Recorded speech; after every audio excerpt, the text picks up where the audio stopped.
Scanning for audio.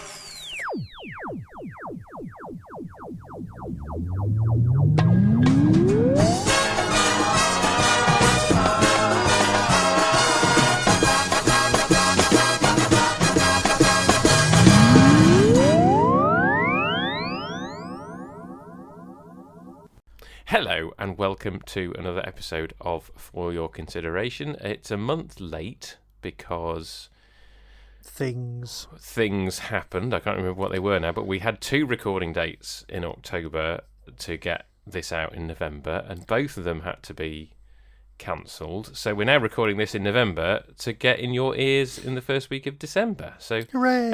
Everything's just got pushed back a month. It did. Family life things. Yes. Yeah. Stuff happened. So what that means is that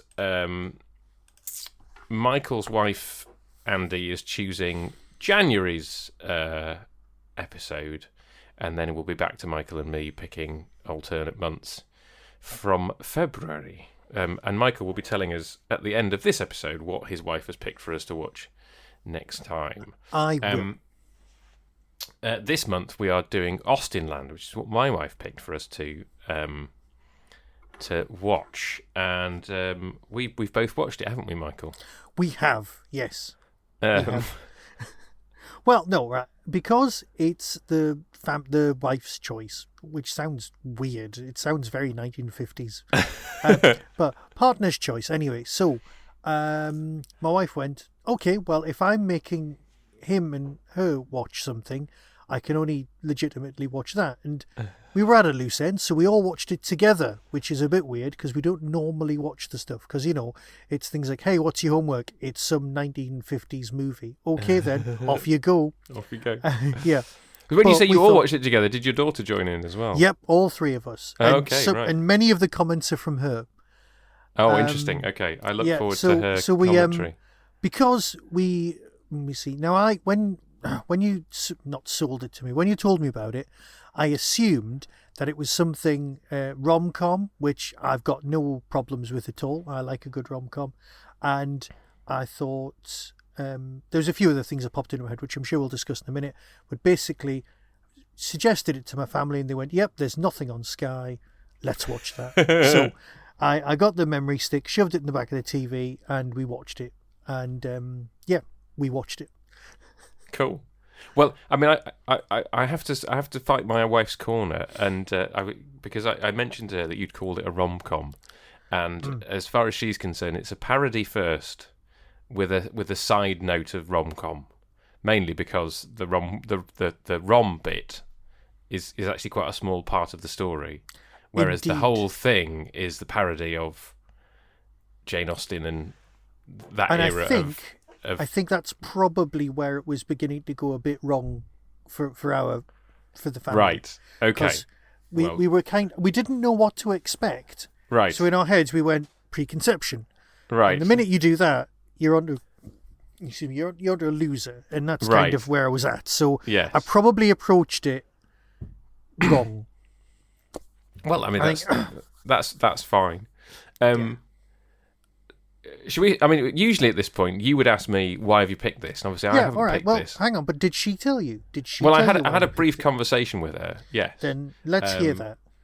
But I mean, Austenland kind of predates our relationship. I mean, I suppose in terms of the film came out the year before I met Hannah.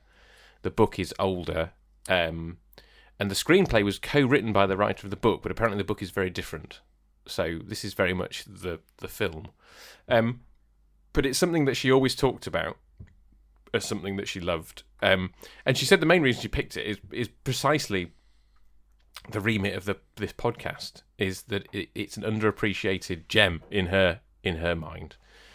She thinks it's absolutely hilarious. She loves it and wants as many people to watch it as possible. So that's the primary reason. She had it as part of her hen do. Cool. Along with a drinking game, but rather than alcohol, it was chocolate fountain. So I can't remember what the rules of the drinking game were. You see that you knew that was going to be my next question. I mean, yes, I understand. Probably anytime Jennifer Coolidge says something ridiculous, because that is basically her whole character is her just talking, just saying outrageous things and inappropriate things at the wrong moment. Yes, I'd have to ask her what the rules of the drinking game were. But yes, they had. Well, hang on. Let's do this properly. Yeah. Right. Because we always have at this point in the conversation how you came across these first. So how did she tell you how she found it? I think she may have read the book first, and then I guess it might be one of those films that she watched in the cinema, because again, as I say, it came out in 2013. But it's just something that has been on a reasonably frequent rotation in her life. But it took quite a while for her to persuade me to watch it, because this is watching for the podcast is only the second time I've seen it. Right. Okay. But I have to say I enjoyed it both times, and I did laugh because it is funny. Yes. But I suspect that some of the laughter is to do with knowing what it's parodying, and depending on like your familiarity with the source material depends on. But then there are some, like the bit where she sings, "It's getting hot in here, and I take off all your clothes." That is genuinely funny, whether you whether you know Austen or not. And as I say, some of the stuff that Jennifer Coolidge comes out with, which, as far as I understand, some of that was like her improvising, it is genuinely just ridiculous. So yeah. The other thing that occurred to me as I was thinking about this today, to kind of bring it up to the level of our audience, because obviously our audience are generally used to us talking about science fiction, is that the one element of this film that kind of chimes in with that is what's real and what's not. Okay. In the same way that like a Philip K. Dick story or film plays with those ideas in a kind of science fiction-y kind of way. This film very much plays with who is real and who is not real, and everybody at some part is playing a part, and it's working out who's playing a part when and who's not playing a part, and that kind of goes right through to the end of the film. So I think that's the most interesting aspect for maybe our audience. If anybody is listening and has gone away and watched Austenland, then do please let us know, whether this experiment has worked. No, but yeah, yes. we need to know, because that's actually an extremely good point. Is anybody going away? And I mean, I know there's a couple of Richard. I know Richard's watching some of the things that we've watched, but is anybody else going away and finding these things and going for it, or is it just? Because I know certain episodes of ours have got a better downloads than others, and some of them are obviously just some sort of, they're turning up on somebody's algorithm. But the majority of episodes are kind of like the Blake 7 one. I'm guessing this week is getting quite a big, people are going along to it. Well, maybe because I haven't looked at the stats. Well, I don't know, but it's that kind of thing. Obviously, yeah. The Blake 7 Blu-ray went into production a year ago, but we did do a podcast on it, and then they announced the Blu-ray. Yeah. So I've got a big pile of discs, and so have you. But that's fine. That's not important. So, right, okay. Now, there's a lot of other things that that in real life that it's quite similar to, that I was thinking of, that I made notes about when I was going. So, of late, there's the disappointing Willy Wonka experience. Right, now, I don't know if you're going to compare it to that. Well, no, because, right, bear with. Mm-hmm. Richard Bloke Pointless, right, whatever he's called. Richard Osman, yeah. Richard Osman has got a podcast, mm-hmm. and he's been talking about various things, and the week after I watched this, he was talking about the Willy Wonka experience, and his co-host introduced this thing that was as disappointing, but in America. And it's the Bridgerton experience. Right. Yes. Right. And that's why that came up. Yeah. Because they'd sold it, and it was basically the American version of the Willy Wonka experience. It was really bad. Right. It was like a school hall with some curtains, and and everyone turned up in their own homemade Bridgerton costumes, which they'd spent a fortune on. And when they arrived, they were like, what the hell's this? And how much were they being charged for the A privilege? lot. A lot, yeah. So that's what twigged in my mind about this. Yeah. It's like, so obviously this thing has legs and could exist. Mm-hmm. But then again, this is also playing into the idea of how Americans see Brits as well, which is a big part of the narrative, which is a bit ignored, really. But you're watching it going, okay, I get this, because the people who are spending the most money attending this are all Americans. Mm-hmm. That's possibly in order to flog the film to a bigger American audience. Yes. Well, and also at the end, it turns out that the third woman is also an American. Yeah. And she's just been putting on a voice. Though in reality, the actress is Scottish. So she's a Scottish actress playing an American character who's, for the most part of the film, putting on a weird English voice, and then only breaking into her normal character, who's an American at the end.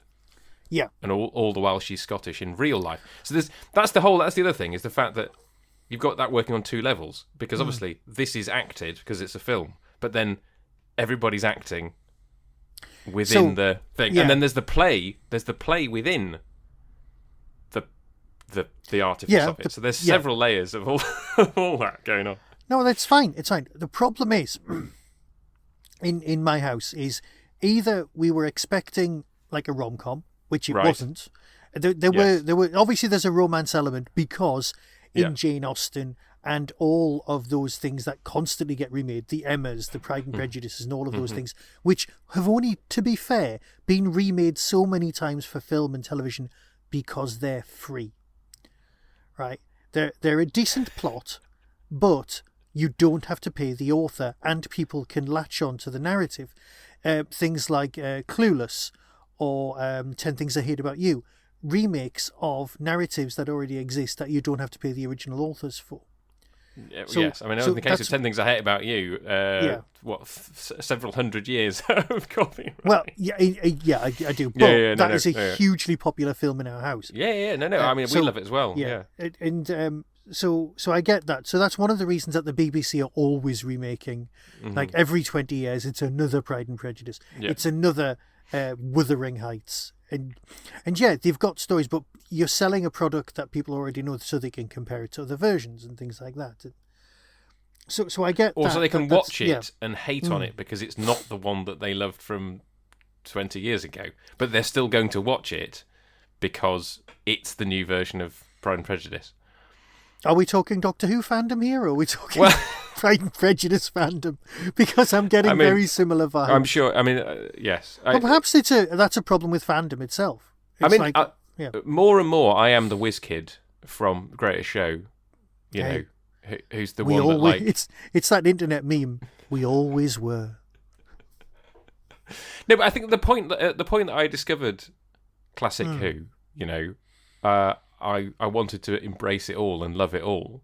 And now I'm at the point where I'm just like, well, I wasn't around at the beginning and I like the early stuff best, which is basically the whiz kid. And then obviously he gets vaporized for his troubles. It's when you realise you're not going to be around there for the end that makes you real kind of go, okay. Like, it'll go on way longer than us. Yes. And you're like, okay. So I missed the beginning. I'm going to miss the end, but I'm going to love the middle bit. But I'm okay with that because, by its very nature, any person who tried to end Doctor Who would fail because you can't do a story that is a satisfying conclusion to that show. Yeah. Right. But we have massively digressed. So, Michael, tell me what your family thought. All right, they Austenland. weren't right. Okay, one of the comments was, "What have we just watched?" Right.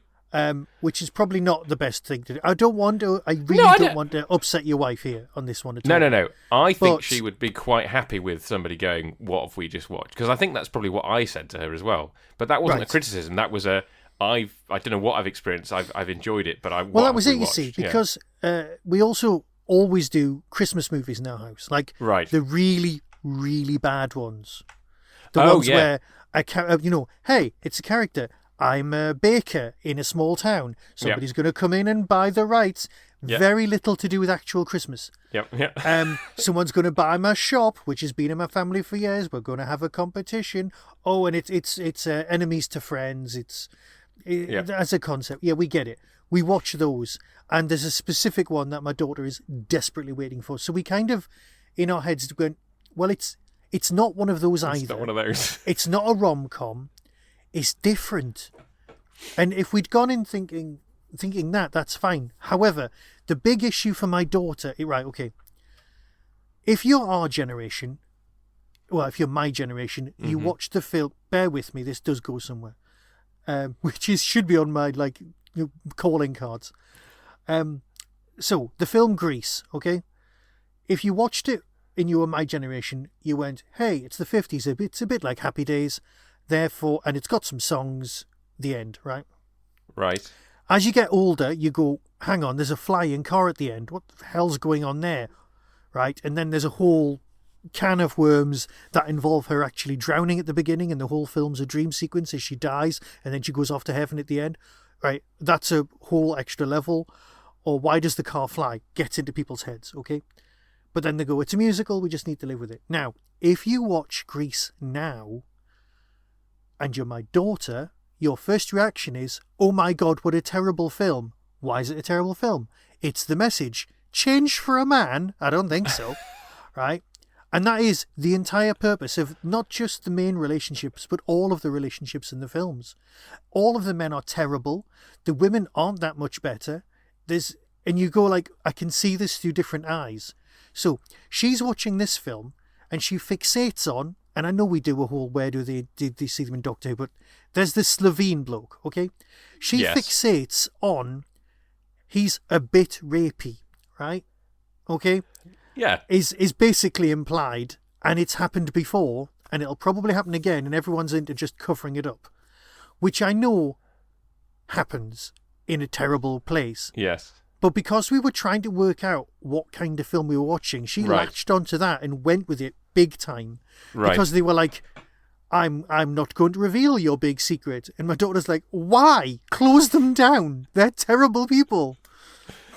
Which is ultimately what happens. Yeah, I get that. Because then it becomes a massive theme park, which is kind of where it was. Yeah, that's a whole other Disney-fied kettle of fish. Yes. So she latched onto that and just kept going with that, and kind of wouldn't let it go, and we just went with it as well. Okay. So there was that. Right. So can I just ask you? Yeah. In watching it, did you figure out what was going on? Yes. You have to remember that my wife watched The Sixth Sense, and she figured out what was going on as soon as the guy walked into the room, and she just went, oh, he's wearing the same coat. Oh, he must be dead. About 2 minutes in, right? I figured out what was happening in Sixth Sense about 5 minutes in when I went, oh, he got better quick from those gunshots. Right. And I went like, oh, hang on, maybe he didn't. Right. So we're all kind of fairly film literate. Yes. So she and when she's bored and she's not 100% engaged in something, she starts treating everything like a puzzle. Yes. And like you, as soon as you get a puzzle in your head, she'll just keep going and go, so that's this, that's this, that's this, that's going there, that's going there. Right, all the pieces are in place. Thanks, next. She does that. Right. And it can be difficult to watch things with her sometimes, I'll be honest. Well, so that's an interesting... So this is where we get into the whole neurodivergent watching of things. So, and I must admit, I can see this is definitely a direction this podcast's going in. So my wife, but she often talks about this, that like, if you have ADHD, you're really good at pattern recognition. Yeah. So she's very good at picking out who the murderer is in detective shows. Yeah. You know, she spots patterns. And obviously I spot patterns. I spot different patterns.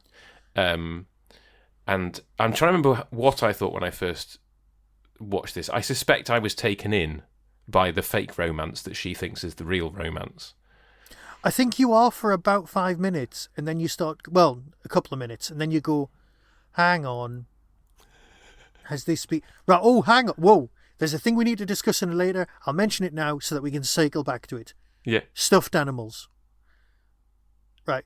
Okay. Okay, right. We need to talk about those in a minute because they're like a major theme of this because our whole family totally fixated on those.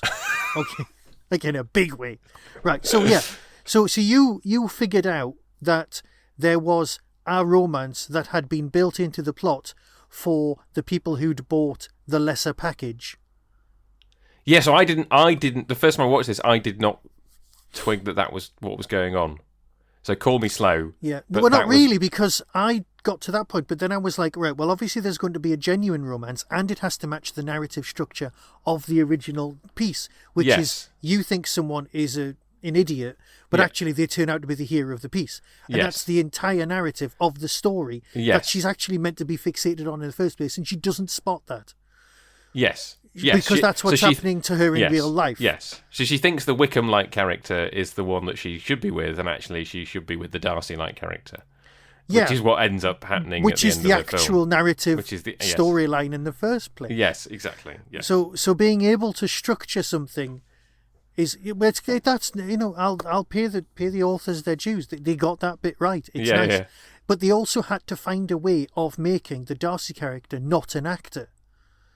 Yes. They had to find a way of going, right, he's not done this before, therefore he's in this narrative, but he's not actually part of it, and he's just as new a character as this. And I did like the pool party scenes where everyone was being themselves. Yes. And they were all being awful. And yes, and he was just being the same. Yeah. And he was being the same. So that he was being yes.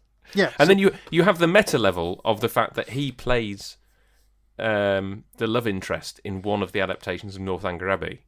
So he has played a genuine Austen love interest before this, and then he goes on to play... Was that the one that was never finished? Northanger Abbey? No, the one that was never finished was Sanditon. Right. But Northanger Abbey is the Austen one where she is parodying Gothic literature. Right, yes, that's the one that gets wheeled out as well, and it's part of A-level texts as well.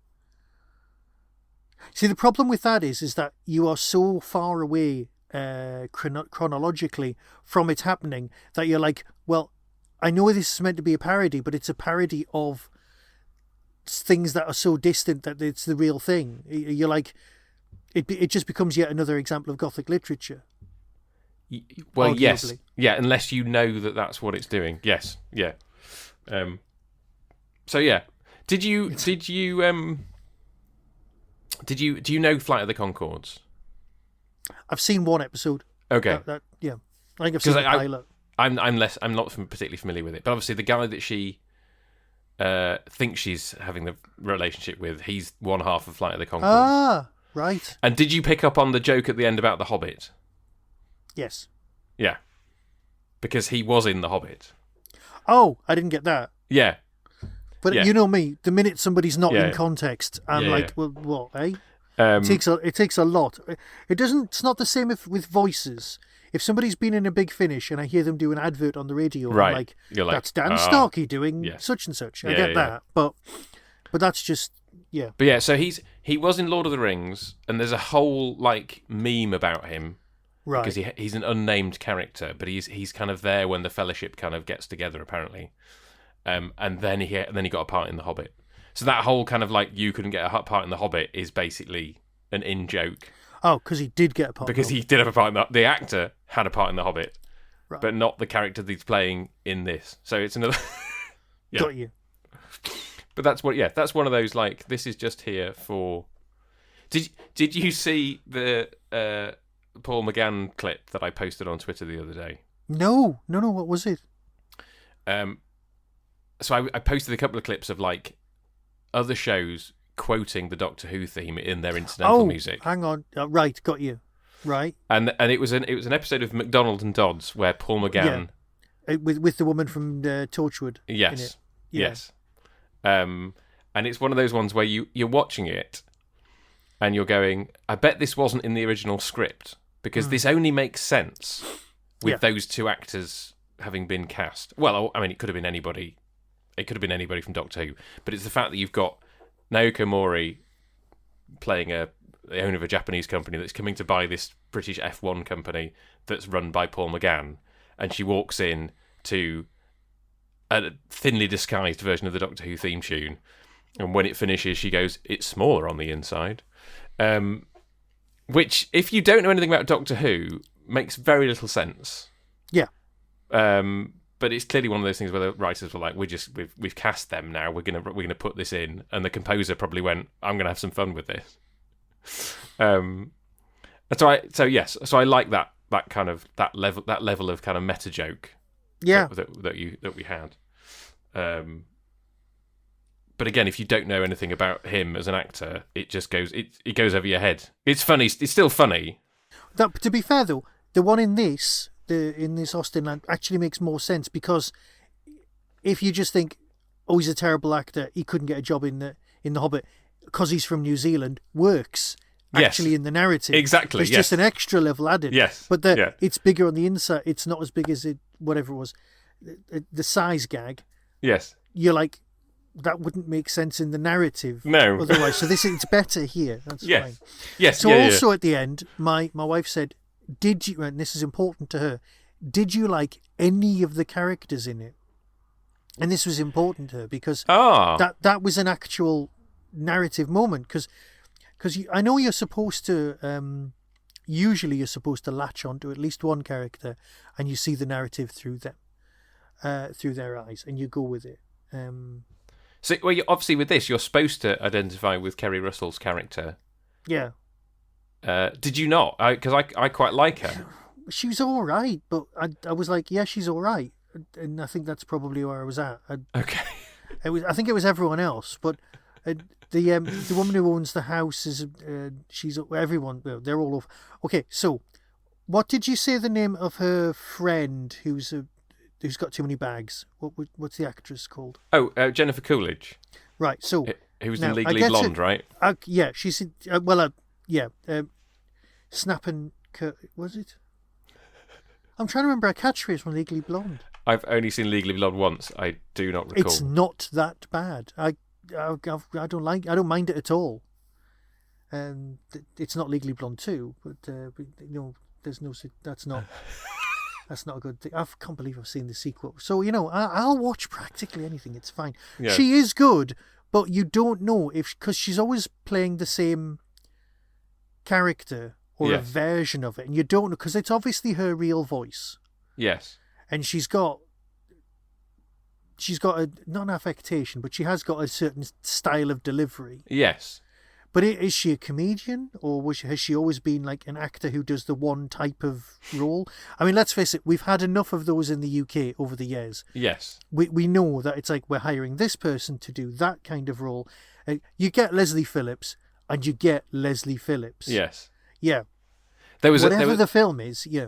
There was a lovely review of all of the other reviews of Ludwig by Victoria Coren Mitchell. Nice. Because she did a review basically commenting on the fact that all the other reviews were like, it's David Mitchell being David Mitchell. And obviously, being married to David Mitchell, she knows what David Mitchell is actually like. She was in the best position to be able to say that. Yes. But also, reading the article, you have to read between the lines that she's married to David Mitchell because she never actually lets on in the article that she's married to David. So it's very, very funny. Anyway, so go look for that review. I mean, I guess I didn't have that problem because I've only seen Legally Blonde once, and I haven't seen her in anything else. Also, it's not David Mitchell being David Mitchell at all. No, it's not David Mitchell being David Mitchell. The character doesn't have a bad back. Okay. No, it's very good. If you haven't seen Ludwig, this is my for your consideration. Actually on telly. I've only seen episode 1. Really enjoyed it. Oh, it's brilliant. My wife fell asleep. I'll be watching the rest. Yeah, no, watch the rest. It's very good, and it's been recommissioned, and you'll want to watch more. Anyway. So I have not seen Jennifer Coolidge. I've seen Legally Blonde once. I don't remember much about it. I've only ever seen her. The only other thing I've seen her in is this, and I just think she's hysterical. And I think also the fact that she doesn't realise it's all an act, because that's the thing with her character. Her character thinks it's all real because she wants to get with James Callis's character, who's obviously gay. And she thinks that she's actually paid to have a romance with an actual person, and that causes its own level of awkwardness. Well, yeah, because that was something else that my daughter was having an issue with as well. She was like, so is that prostitution then? Like, because Well, I think she was the- going the- because the- what you're doing there is, and Well, then she was looking good like. But what? the implication is that it's not allowed to go beyond. Yeah, with the standard package, but you expect, I don't know. I mean, yes, there's a lot of stuff going on with the bloke playing the pirate. Yeah. Who'd come in from the soap, and her with her very old husband. So there's a lot kind of, I you think don't really I wanna think we think possibly about- fixated overthink on that about, a bit much. I genuinely do. Did you like Jane Seymour as the woman? Well, running you're the not whole meant thing? to like her, so she did a good job. Because you're meant to find her not very nice. Sorry, let me ask the question. Did you appreciate her performance? Yes. Yeah. Yes. Yeah. Because that's who you hire. Was she Dr. Quinn Medicine Woman? She was Dr. Quinn Medicine Yeah, Woman. that yes. was. I think that was actually the question I asked at the time when we were watching it. I was going, Andy, is that Dr. Quinn Medicine? She went, yeah, it is. So yeah, Dr. Quinn. Yes, Medicine. I've got her tab open on IMDb because there's something I forgot what it is now. I'll have to have a look at it again in a minute and tell you when we get to spot the Doctor Who actor. She wasn't in Doctor Who, but I had something else. Oh yeah, I know what. Yeah, Right. There's a famous time travel film that she's in that we should talk about briefly. Ask if you've seen it. But we'll wait. We'll get to the end and do I'm that. pondering now. So yeah, it was all right. Now, okay. So you tell me that this was on, and I instantly think the minute you see Austenland is that it's actually Lost in Austin. Ah, to get me right. to That's a watch. completely different thing. Completely different, and it's on ITVX, and you can watch that anytime you want. And then, And my wife hates it. I seem to recall. okay, because I'm guessing she's like a big Austin fan then. Yes. Yeah. As are my mum and my sisters. So I guess the other thing that I was this is interesting to hear your background. The other thing that I was approaching this from was a childhood of me and my brother getting my sisters and my mum to watch Doctor Who, and my sisters and my mum getting us to watch. Like a cultural exchange. Well, it was like who's going to pick next what Yeah. we get to watch as a family. So, and mum had loads of these things on video and things like that. I mean, Yeah. this is an aside for you. So we grew up watching the BBC version of Little Women from the 1970s. Oh yeah. Which is obviously that's later and also American. One of my daughters is named after a character from Little Women, so there's that. But also that version of Little Women has the second Doctor married to Marga from Galaxy 4, and two of the love interests are the Governor of Varos and Professor Sorensen. So it's very Okay.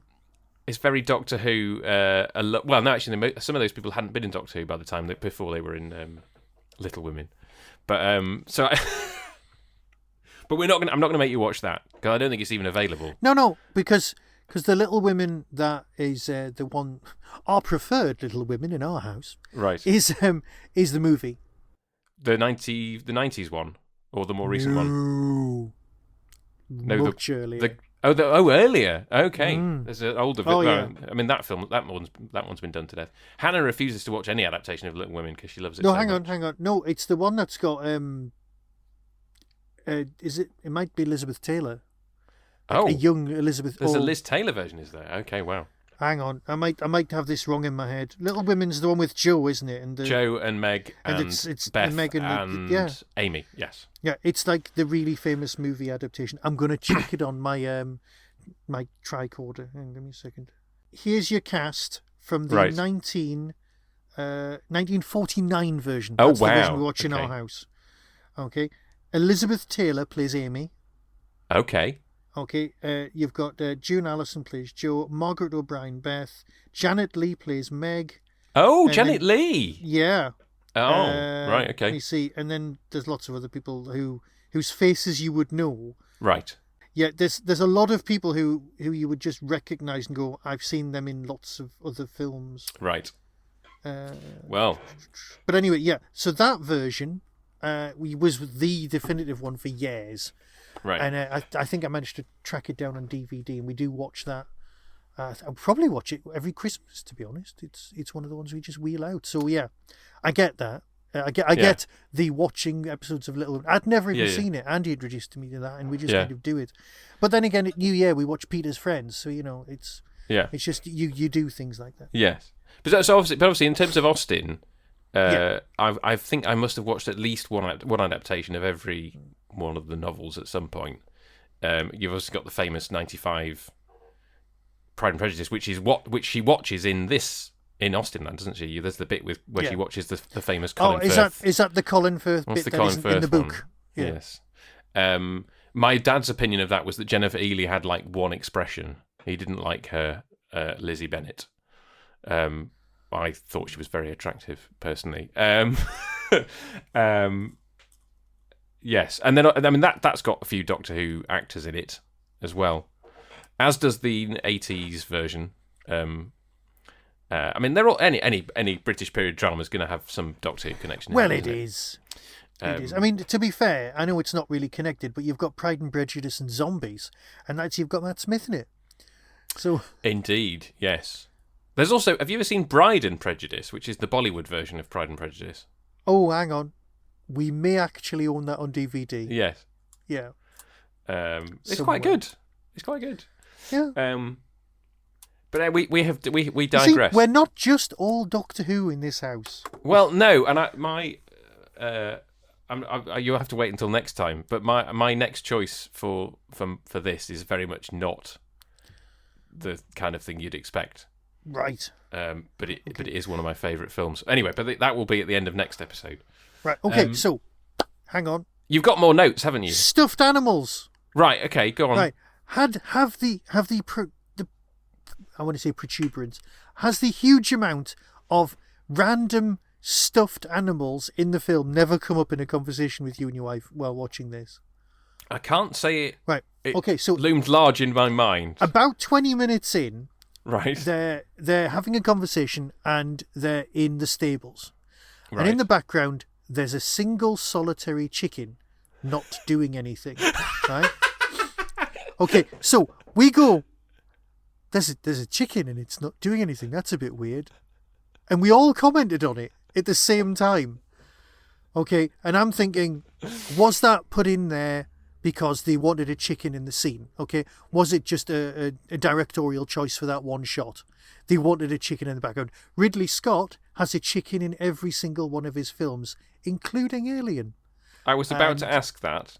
Yes. Where's the chicken in Alien? Well, I would go on about it, but basically there's a photograph, there's like an ultrasound of the thing inside the throat, and it's actually a chicken in an egg on the wall, the scan, right? Because Ridley Scott's got chickens in all of his films. Anyway, right. Wow, so there was a chicken, and I thought it was a nod to that because that's how my mind works. Yes, of course it does. And by works, I mean randomly ricochets around the room. Okay, so. Yeah. We comment on that and we just think, okay, they needed a chicken. The chicken ran off. They shoved a plastic chicken in the corner. Done. But then there's plastic sheep. There's a goose. There's all sorts of plastic or stuffed or just stationary animals throughout this whole film. And I was like, seriously, it's got to mean something. And I know it's dressing for the set to make it look more like it's supposed to. I can't say that I noticed any of that. You'll see nothing else. Next time you watch this, that's all you'll see. I'll have to ask Hannah about it. But did you notice all the fake animals? All the fake animals. There's just lots. Right. So that's basically it. Was all right. It's not the greatest of all movies. We watched it. We didn't turn it off. We didn't get upset with it. There was a few storylines that were didn't go down well with my 15-year-old. But that's fine. I suspect that anything that any of the things that we've watched over the last year wouldn't necessarily go down. Oh well my with your God, 15-year-old. yes. You've no idea. Yes, I could just flip back through and go. To be fair, actually, you're right. She might enjoy Dirk Gently, but yeah, I'm sure that's problematic in some way. Oh God, yeah. You're not wrong. I'm just flicking through my old notes because I've got the same notebook. Yeah, you're right. Actually, she would find issues with quite a lot, but that's because she's a 15-year-old. Yes. Do you have any more notes before we go on to spotting Doctor Who I do not actors? have notes, but I do have a cough. But no, I do not have any more notes. You know what? I actually enjoyed it. I didn't, like I said, I didn't know what I was going into, and I made some assumptions, and that probably distracted me. So, I guess this is a hypothetical. Would you take the time to watch it again now, knowing what it is? You know what? I might actually, because I've got it on a memory stick, and if I was like at a loose end, I might just shove it on. Yeah. Well, there we go. That's a recommendation for you. There you go. My wife, as I said, my wife thinks it's absolutely hilarious, and I mean, I suspect watching it with her is part of the charm of it for me. Yeah. Because, actually goes completely down for her choice, which I'm sure we'll be discussing in a minute. Because there's one of the things about a lot of the stuff we've done. I mean, Hannah watched Dirt Gently with me, but other than that, she hasn't watched any of the stuff that we've talked about. And that's fine. I there's lots of stuff that I watched that I know she's not interested in. Yeah. I've just rewatched a whole series that we're going to do next year at some point, which I really enjoyed. But I know that I tried it with her once and she wasn't interested. So, but snuggling down on the sofa and watching a film is a nice way to pass the time. Yes. So yes. So if whether you have a partner to snuggle down and watch it with or not, I would recommend it because I thought it was very funny. And if you like the Austen stuff, then you'll appreciate it on that level of parody. True. Yeah. I mean, to be fair, I actually wrote, Jane of the Air, and I was going to write Pride with Extreme Prejudice and all those others. So I was trying to immerse myself in those books. Yeah. But then go in a totally different direction. So yeah. I get it. Now, last time I said that there was one Doctor Who actor to spot. It turns out there's a second one, but her part in this is very small, and her part in Doctor Who is very small, so I don't expect you'll have found her. Okay. So, who did you spot? Okay, first off was the Slovene bloke playing the dodgy husband. He's also in A Big Finish, which I listened to last month, playing the Baron in one of the Missy stories. Oh. And he was quite good in that. He was a regular in Heartbeat, I believe. He was, yes. He was Lord... Lord Thingamabob. Hartley. Yes, something like that. Rupert Vansittart is his name, and I guess because he was in Aliens of London, that was the first thing they filmed for New Doctor Who, so he's one of the very first actors to have appeared in New Doctor Who. So that was before Austenland. Shall I tell you who the second person was? Or Please. Yes. No. So, Sarah Niles, who played the friend, okay, who was with her in the States, so a very small part. Yeah, was one of the nodes in the library. Right. Donna Noble has been saved, all that. So one of the first node that turns round and gives them information is her apparently. But I'd have to go back and actually watch it to find that out. To check that. But the other two people I wanted to talk about were James Callis. Now, you say you haven't seen modern Battlestar Galactica. No, I haven't. He's Gaius Baltar in the remake of Battlestar Galactica. See, the original Baltar was the baddie out of the Red Hand gang, and if you're my age, you'll go, oh yeah. And if you're anybody else, you'll go, what are you talking about? No, you're probably going to be what are you talking about? Yes. It's fine. You really don't need to know any of the words I just said. But he's very good. And when I watched Battlestar, I couldn't tell whether he was an American actor putting on a British accent or whether he was a British actor who'd lived out there and therefore accentuated his accent. Turns out he is British, but he's just so ridiculously posh. Right. In both that and this, that I couldn't quite take him seriously. Got you. And he's also apparently in Star Trek Picard, which I haven't not seen. Yeah, I haven't seen either. I must admit, I've kind of gone, I should be watching it, but Discovery, the first episode, put me off all of the new tracks. I watched the series. I watched Discovery whilst it was on Netflix, and then it disappeared off Netflix. So I haven't seen any of it since. So I've gone back and watched about 8 episodes of Brave New Worlds, and that is brilliant. Right, that's like watching 1960s Star Trek all over again. It's really good. That would require a subscription to whatever it's on. Paramount, probably. Oh, it's Paramount. It's its own Paramount thing. So the other thing, have you ever seen Somewhere in Time? Oh, hang on. Which one's that? That's the Christopher Reeve one where he goes back in time by holding a penny and. No, that's not. He doesn't hold a penny. No, he doesn't. It's the penny that breaks the trance, isn't it? Because he sees a penny from his own time and goes back. He sort of wishes himself back in time. Yeah, that was the reason. That was okay. So I was quite of a time travel snob when I was younger, and I didn't like